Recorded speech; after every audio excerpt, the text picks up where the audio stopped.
এভাবে চুপ করে বসে থাকলে হবে না। যেখানে স্টুডেন্টরা সমস্যায় পড়বে সেখানে আপনাদেরকে ভ্যানগার্ড হয়ে তারপরে তাদের নিরাপত্তা দিতে হবে। এই অবস্থা বেশি দিন চলতে দেওয়া যাবে না। শেখ হাসিনা জানে যে কিভাবে ঘটনা ঘুরাইতে হয়, সো সে এটাকে ইউটার্ন নিয়ে কোনো এক জায়গায় নিয়ে যাবে। তার আগে ঘটনা আপনাদেরকে ঘটাইতে হবে। কোনো জায়গায় যেন শিক্ষার্থীরা মনে না করে, শিক্ষকরা মনে না করে যে আমরা অসহায়, আমাদের সংখ্যা কম। এটার জন্য এই বিএনপি, জামায়াত সহ যারা বিরোধী দলে আছে তাদেরকে আপনার করতে হবে। আমি মনে করি যারা আন্দোলন করছে তাদের একটা আলটিমেটাম দিতে হবে। এইভাবে না প্রতিদিন একদিন এইটা, কালকে ওইটা, পরশু এটা করবো, এইভাবে না। একটা আলটিমেটাম দিতে হবে। এই দিনের মধ্যে শেখ হাসিনাকে খুবই ভ্যালিড কিছু পয়েন্ট তারা নিয়ে এসেছে আন্দোলনকারীরা, যে আমাদের হত্যার বিচার করতে হবে, আমাদের এটা করতে হবে, এটা করতে হবে, এটা করতে হবে। সো এটা করতে হবে। এটা করতে হবে কয় দিনে? এটা 2 দিনের ভেতরে, 3 দিনের, খুব বেশি সময় তাদেরকে দেওয়া যাবে না। কারণ জানে যে কিভাবে এদেশের মেধাবী, এদেশের যারা প্রতিবাদী, এদেশের যারা কিনা শেখ হাসিনা, আওয়ামী লীগ এবং ভারতের বিরোধিতা করে, এটা তারা খুঁজে খুঁজে বের করে তাদেরকে তারা মারবে, যেটা তারা 1971 সালের 14ই ডিসেম্বর করেছে। অতএব তাদেরকে এত সুযোগ দেওয়া যাবে না। আলটিমেটাম দিয়ে তারপরে গণভবন দখল করতে হবে। এবং এই বিএনপির যে বিষয়টা, বিএনপির দেখেন, আমি জানি না যে বিএনপি কিভাবে পরিচালিত হয় এবং বিএনপির যারা কিনা আপনার দলের নীতি নির্ধারক, তাদের নিশ্চয়ই মাথায় একটা কিছু আছে। কিন্তু এই যে মখা আলমগীর, আপনার ইন্ডিয়ান আলমগীরের মতো রয়ের যে এজেন্টরা বিএনপিতে আছে, তাদেরকে যতক্ষণ না সরানো যাবে, যারা ওই মানে ইসলামের নাম শুনলেই যাদের কিনা জামা কাপড় নষ্ট হয়ে যায়, এরকমগুলোকে যতদিন না সরানো যাবে ততদিন বিএনপি ভবিষ্যৎ খুব একটা ভালো নয়। এবং এখনো যত কিছু শুনছি আওয়ামী লীগ চলে যাবে তারপরে বিএনপিকে ক্ষমতায় বসায় দিচ্ছে, বিষয়টা কিন্তু এরকম না। সো এটা মাথায় রেখে যা করার তারপরে করতে হবে।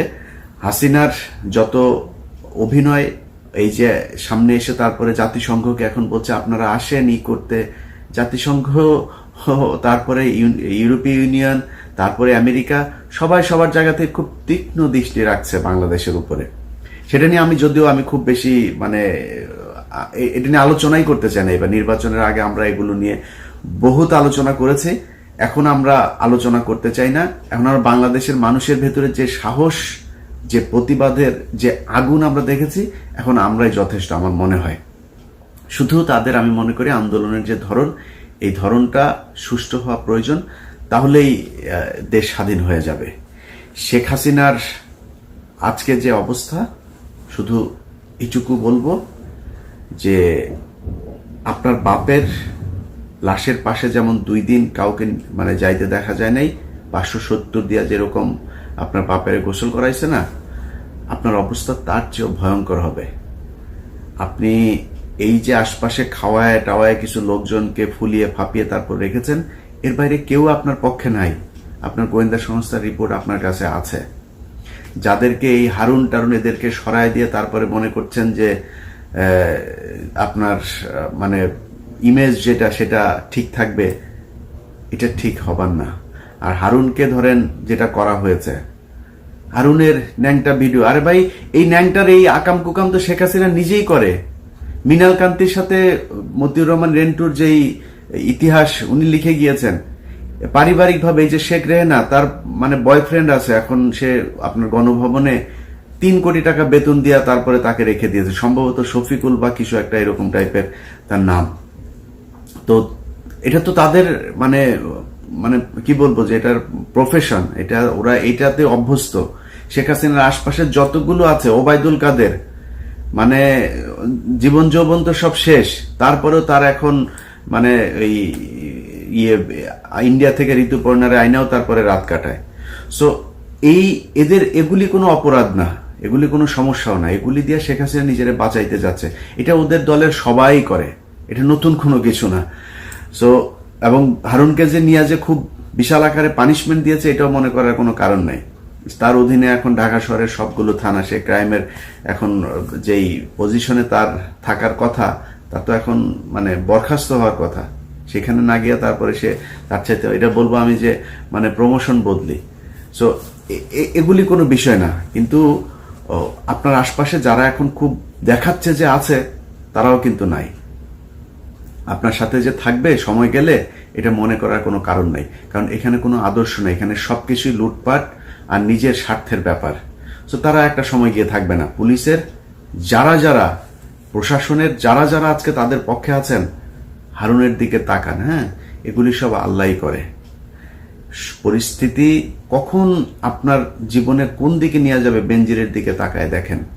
সো এত অসভ্যতা, এত নির্মমতা, হত্যা, খুন, ধ্বংসযজ্ঞ চালিয়ে আপনি শান্তিতে থাকবেন, অবসরে যেয়ে তারপরে কোটি কোটি টাকা গুছাই নিয়ে তারপরে এমপি হয়ে যাবেন, সবার কপালে সেটা জুটবে না, এটা মাথায় রাখতে হবে। সো শেষ করব শুধু এইটুকু বলেই যে বাংলাদেশের প্রবাসী ভাইরা, রেমিটেন্স আল্লাহর ওয়াস্তে দেশে যারা আছে তাদেরকে বলেন ধার দেনা করে চলতে, কারণ আপনি তো বিদেশ থাকেন, আপনার বাবা মা আরেকজনের কাছে ধার চাইলে দিবে, কারণ জানে যে টাকা আসবে 2 দিন পরে।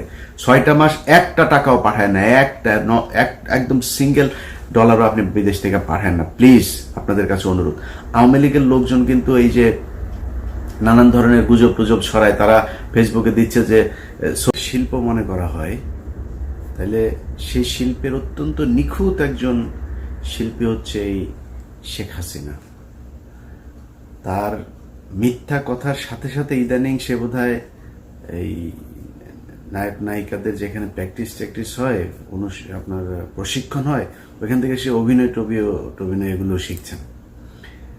2-3 দিন আগে ভিডিওতে দেখলাম সে বক্তব্য দিতে গেলেই, কয়দিন ধরে বক্তব্য দিতে গেলেই সে কান্না করে, তার কান্না চলে আসে, হ্যাঁ, গলা কাঁপায়। তো এটা অভিনয় শিল্পীদের একটা দক্ষতা, গলা কাঁপায় তারপরে বোঝানো যে আপনাদের কান্নার অভিনয়, তার কান্না আসছে আর কি। তো কান্না কেন আসে? এই যে এতগুলো নিরীহ নিষ্পাপ মানুষ মরে গেল, নিরীহ নিষ্পাপ মানুষ কারা কারা, সে এই পর্যন্ত যাদের যাদের নাম বলেছে, তার মধ্যে ধরেন ওই পুলিশের লোকজন মারা গিয়েছে, তারপরে ছাত্রলীগের লোকজন মারা গিয়েছে, তার মুখ থেকে একবারও আবু সাইদ যে একটা নিরস্ত্র একটা মানুষ দাঁড়ায় রয়েছে তাকে গুলি করে মারল, এটা তার মুখ দিয়ে একবারও আসে নাই। তার মুখ থেকে এসেছে এইসব লোকজনের নাম, আরো সন্ত্রাসী যারা যারা মারা গিয়েছে তাদের নাম এসছে। সে হচ্ছে সন্ত্রাসীদের মা। এখন যেই চিপার মধ্যে সে পড়েছে, দেখেন, সে কালকের বক্তব্যে দেখলাম বলছে যে জাতিসংঘের কাছে সে বিচার চায়, তদন্ত চায়। নির্বাচনের সময় কোনো দেশ টেশ আমাদের দরকার নাই, জাতিসংঘের দরকার নাই, আমরাই যথেষ্ট এই দেশে নির্বাচন করতে। এখন বিচার চাও কেন? এখন জাতিসংঘের তদন্ত চাও, জাতিসংঘ তুমি চাইলেও তদন্ত করবে, তুমি না চাইলেও তদন্ত করবে। চিপার মধ্যে পড়লে যে অবস্থা হয়, শেখ হাসিনার অবস্থা এখন তাই। আমার ধারণা, মতিউর রহমান রেন্টুল বলেছে না ও ফেন্সিডিল খায়, তো ফেন্সিডিল খাওয়ার সংখ্যা আমি জানি না, এখন তো নিত্য নতুন বিভিন্ন মাদক বের হয়েছে, তো নতুন কোনো মাদকে আসক্ত কিনা ও, ওইটা যদি না হয় তাহলে ফেন্সিডিল মানে খাওয়ার যে পরিমাণ, সেই পরিমাণটা তার অনেক বেড়ে গেছে। কারণ দেখেন, সবাই, আমি 71-এর যুদ্ধ দেখি নাই, 90-এর গণ অভ্যুত্থান দেখি নাই, শুনেছি যতটুকু পড়েছে, আজকে যে অবস্থা, এই একতা বাংলাদেশের মানুষের মধ্যে জীবনে কোনোদিন আসে নাই। 71 বলেন, 90 বলেন, এই একতা কখনো আসে নাই।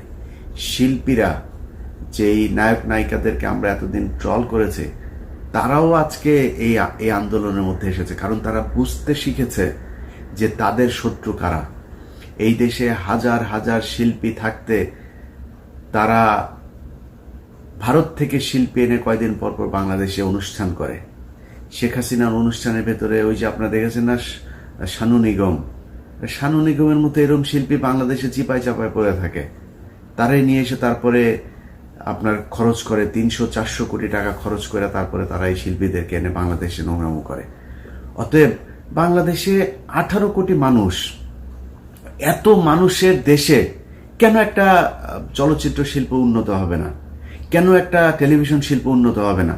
এই দেশে মানুষ আছে, এই দেশে প্রতিভা আছে, কিন্তু সেটাকে, যার প্রতিভা এবং যাদের প্রতিভা আছে সেই মানুষগুলো এই জায়গায় আসেও না। কারণ এইখানে আপনার ওই যখন যাকে বানানো হয়, এই যে মুরাদ, মনে আছে তো আপনাদের, এর নিয়ে বসানো হইলো তথ্য মন্ত্রণালয়ে, এ কতদিন লুচ্চামু করলো। হাসানুল হক ইনু কদিন লুচ্চামো করলো, এখন নতুন আরেক লুচ্চা আপনার এই যে কি বলে শমিকা আইসারের 6 নম্বর পরিত্যক্ত স্বামী মোহাম্মদ আলী আরাফাত, তাকে এনে বসানো হয়েছে, সে কয়দিন লুচ্চামো করবে। সো এটাকে একটা পতিতালয় বানানো হয়েছে রেদার দেন আপনার এই মিডিয়া কিংবা যাই বলেন এটাকে। সো তারাও বুঝতে শিখেছে। আজকে দেখলাম যে মোশাররফ করিম সে বক্তব্য দিচ্ছে যে ঘরে বসে থাকার সময় নেই। দেয়ালে সবারই পিঠ ঠেকে গেছে। শিক্ষকরা এতদিন আমরা নানান ধরনের মানে কথাবার্তা বলেছি তাদেরকে নিয়ে, চা সমচা, ডক্টর মিজানুরের মতো লুচ্চা, এই বদমাইশদেরকে দেখেই আমরা শিক্ষক সমাজকে জাজ করেছি। আজকে দেখেন সেই শিক্ষকরা তাদের মানে বিবেকের তাড়নায় রাস্তায় নেমে এসেছে। এখন এগুলো দেখলে শেখ হাসিনা কিন্তু মানে মানসিকভাবে ঠিক থাকবে না, কিন্তু ও স্বাভাবিক সঠিক কোনো পথে ও হাঁটবে না। ও একটা ধ্বংসাত্মক, রক্ত দেখলে ওর ভাত খেতে ইচ্ছা করে বেশি। মতিউর রহমান রেন্টুর লেখা থেকে বলছি, ও সেদিন ভাত বেশি খায়, কারো মৃত্যুর খবর শুনলেও ভাত বেশি খায়। সো ওর রক্ত ভালো লাগে, যে কারণে ও একটা ভয়ঙ্কর খেলা খেলতে পারে। আমার মনে হচ্ছে, কেন জানি না, আই মাইট রং, কিন্তু সে যেটা করতে পারে এই মুহূর্তে একটা বড় ধরনের ঘটনা ঘটাইতে পারে। হতে পারে সেটা ধরেন বিশাল বড় একটা অগ্নিকাণ্ডের ঘটনা ঘটাইলো, সেখানে 400-500 মানুষ মারা গেল। হতে পারে একটা আওয়ামী লীগের কোনো একটা মিছিলের ভেতরেই একটা বিশাল বড় একটা বোমাবাজির ঘটনা ঘটাইলো, সেখানে আওয়ামী লীগের লোকই মারা গেল, মনে করেন 200-400-1000। কিংবা ধরেন সিরিজ একটা, যেই এর আগে রয়ের যে নাটক আপনার বাংলা ভাই সহ উদিচি যে নাটক করেছে, সেই দ্বারাই তো সে পরিচালিত। তারা সারা দেশব্যাপী বোমা টোমা এইসব একটা নাটক তৈরি করলো, করে সব মানুষকে আন্তর্জাতিক যে অ্যাটেনশন সেটা তারা নিয়ে যাবে ওইদিকে। কারণ শেখ হাসিনার এখন বিপদ ঘরে এবং বাইরে সব জায়গায়। এই যে এখন জামায়াত ইসলামীকে নিয়ে লেগেছে, কেন লেগেছে জানেন? কারণ শেখ হাসিনা এইটাকে র্যাপ আপ করতে চাচ্ছে ইসলামী একটা তকমা দিয়ে, যাতে বিদেশকে বোঝানো যায় যে এই যে জামাত ইসলামী এটা ঘটিয়েছে এবং জামাত ইসলামের বিরুদ্ধেই আজকে আমরা এই জন্য লেগেছি। বিএনপির কথা কিন্তু সে ওইভাবে বলছে না। আবার বিএনপিও দেখেন চুপ করে বসে আছে। এর মধ্যেই দলের মহাসচিব নাস্তিক আলমগীর, এই ইন্ডিয়ান আলমগীর, ফখরুল ইসলাম আলমগীর, ইন্ডিয়ান আলমগীর হঠাৎ করে বলে ফেললেন যে জামাতকে কি করছে না করছে আমাদের দেখার দরকার নেই, জামাত তোমাকে কি করেছে। এর আগে যতগুলো আন্দোলন, এই আন্দোলনের পরে বিএনপির সিদ্ধান্ত কি? বিএনপির সিদ্ধান্ত হচ্ছে জামাতকে ছাড়তে হবে, জামাতের সাথে থাকা যাবে না। বিভিন্ন এই 18 নির্বাচনে কামাল শেখ হাসিনার কোলে বসে ঘুমায়, সেই কামালকে নিয়ে এসে তারপরে তাদের প্রধান নেতা বানাইলো, অথচ তাদের জামাতকে নিয়ে চুলকানি। জামাত তোমাদের কি করেছে? জামাতকে করবা? আওয়ামী লীগ যেমন পুলিশ ছাড়া আওয়ামী লীগ যা, জামাত ছাড়া বিএনপির অবস্থা এখন তাই হবে। সো তাদেরকে রাখতে হবে, এত মুখ পুষা ফেললে হবে না। হ্যাঁ, 5ই মের ঘটনা থেকে শুরু করে বিভিন্ন এই 28শে অক্টোবর বিভিন্ন জায়গায় জামাত ইসলামের নেতাদের ফাঁসি হয়েছে, সেখানে চুপ করেছিলেন, কোনো কথা বলেন নাই। কিন্তু চুপ করে থেকে যদি আপনার ভালো হইতো কোনো সমস্যা ছিল না। যেই জামাত ইসলামকে আপনার মানে ভুয়া কোর্টের মাধ্যমে ভুয়া বিচার করে তারপরে ফাঁসি দেওয়া হয়েছে, সেই জামাত ইসলামের ওই কোর্টে কিন্তু আপনাদের বিএনপির লোককেও ফাঁসি দেওয়া হয়েছে। সো আপনাকে বুঝতে হবে টুডে টুমোরো আপনি যেই সমস্যায় জামাত আজকে পড়েছে, জামাতকে আজকে নিষিদ্ধ করা হবে না। হাসিনা যদি সুযোগ পায়, এই সময় যদি হাসিনা পায়, তাহলে সামনে আপনাকেও নিষিদ্ধ করবে। এইটা মাথায় রেখে তারপরে কথাবার্তা বলতে হবে। কালকে দেখলাম একটা মেয়ে পুলিশের গাড়ির সামনে দাঁড়িয়ে তারপরে ধাক্কাচ্ছে, ঢাকা বিশ্ববিদ্যালয়ের মহিলা শিক্ষক।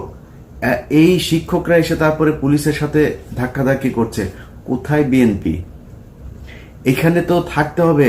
হ্যাঁ, এই সব কয়টা ঘটনাতে আমার চোখে দেখা আপনার 5ই জানুয়ারি নির্বাচনের আগে এই যে 2013 সালের যে আন্দোলন, তারপরে জামাতের নেতাদের যে ফাঁসি দেওয়ার সময়ের যে আন্দোলন, তারপরে 28শে অক্টোবর জামাত ইসলামের যে মার খাওয়া, 5ই মের ঘটনায় সব জায়গায় বিএনপি যখনই দেখেছে যে জামাত এই আওয়ামী লীগ খুব বিপদের মধ্যে আছে, চুপ করে বসে থেকে হ্যাঁ হচ্ছে, চলছেই তো, কোনো সমস্যা নেই। এভাবে চুপ করে বসে থাকলে হবে না। যেখানে স্টুডেন্টরা সমস্যায় পড়বে সেখানে আপনাদেরকে ভ্যানগার্ড হয়ে তারপরে তাদের নিরাপত্তা দিতে হবে। এই অবস্থা বেশি দিন চলতে দেওয়া যাবে না। শেখ হাসিনা জানে যে কিভাবে ঘটনা ঘুরাইতে হয়, সো সে এটাকে ইউটার্ন নিয়ে কোনো এক জায়গায় নিয়ে যাবে। তার আগে ঘটনা আপনাদেরকে ঘটাইতে হবে। কোনো জায়গায় যেন শিক্ষার্থীরা মনে না করে, শিক্ষকরা মনে না করে যে আমরা অসহায়, আমাদের সংখ্যা কম। এটার জন্য এই বিএনপি, জামায়াত সহ যারা বিরোধী দলে আছে তাদেরকে আপনার করতে হবে। আমি মনে করি যারা আন্দোলন করছে তাদের একটা আলটিমেটাম দিতে হবে। এইভাবে না প্রতিদিন একদিন এইটা, কালকে ওইটা, পরশু এটা করবো, এইভাবে না। একটা আলটিমেটাম দিতে হবে। এই দিনের মধ্যে শেখ হাসিনাকে খুবই ভ্যালিড কিছু পয়েন্ট তারা নিয়ে এসেছে আন্দোলনকারীরা, যে আমাদের হত্যার বিচার করতে হবে, আমাদের এটা করতে হবে, এটা করতে হবে, এটা করতে হবে। সো এটা করতে হবে। এটা করতে হবে কয়দিনে? এটা 2 দিনের ভেতরে, 3 দিনের, খুব বেশি সময় তাদেরকে দেওয়া যাবে না। কারণ জানে যে কিভাবে এদেশের মেধাবী, এদেশের যারা প্রতিবাদী, এদেশের যারা কিনা শেখ হাসিনা, আওয়ামী লীগ এবং ভারতের বিরোধিতা করে, এটা তারা খুঁজে খুঁজে বের করে তাদেরকে তারা মারবে, যেটা তারা 1971 সালের 14 ডিসেম্বর করেছে। অতএব তাদেরকে এত সুযোগ দেওয়া যাবে না। আলটিমেটাম দিয়ে তারপরে গণভবন দখল করতে হবে। এবং এই বিএনপির যে বিষয়টা, বিএনপির দেখেন, আমি জানি না যে বিএনপি কিভাবে পরিচালিত হয় এবং বিএনপির যারা কিনা আপনার দলের নীতি নির্ধারক, তাদের নিশ্চয়ই মাথায় একটা কিছু আছে। কিন্তু এই যে মখা আলমগীর, আপনার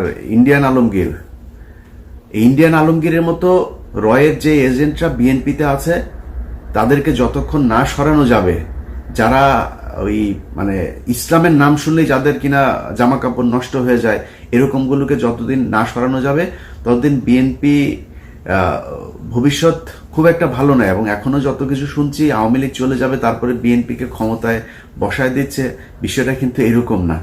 সো এটা মাথায় রেখে যা করার তারপরে করতে হবে। হাসিনার যত অভিনয়, এই যে সামনে এসে তারপরে জাতিসংঘকে এখন বলছে আপনারা আসেন করতে, জাতিসংঘ, তারপরে ইউরোপীয় ইউনিয়ন, তারপরে আমেরিকা, সবাই সবার জায়গাতে খুব তীক্ষ্ণ দৃষ্টি রাখছে বাংলাদেশের উপরে। সেটা নিয়ে আমি খুব বেশি এটা নিয়ে আলোচনাই করতে চাই না। এবার নির্বাচনের আগে আমরা এগুলো নিয়ে বহুত আলোচনা করেছি, এখন আমরা আলোচনা করতে চাই না। এখন আমরা বাংলাদেশের মানুষের ভেতরে যে সাহস, যে প্রতিবাদের যে আগুন আমরা দেখেছি, এখন আমরাই যথেষ্ট আমার মনে হয়। শুধু তাদের, আমি মনে করি আন্দোলনের যে ধরন, এই ধরনটা সুষ্ঠু হওয়া প্রয়োজন, তাহলেই দেশ স্বাধীন হয়ে যাবে।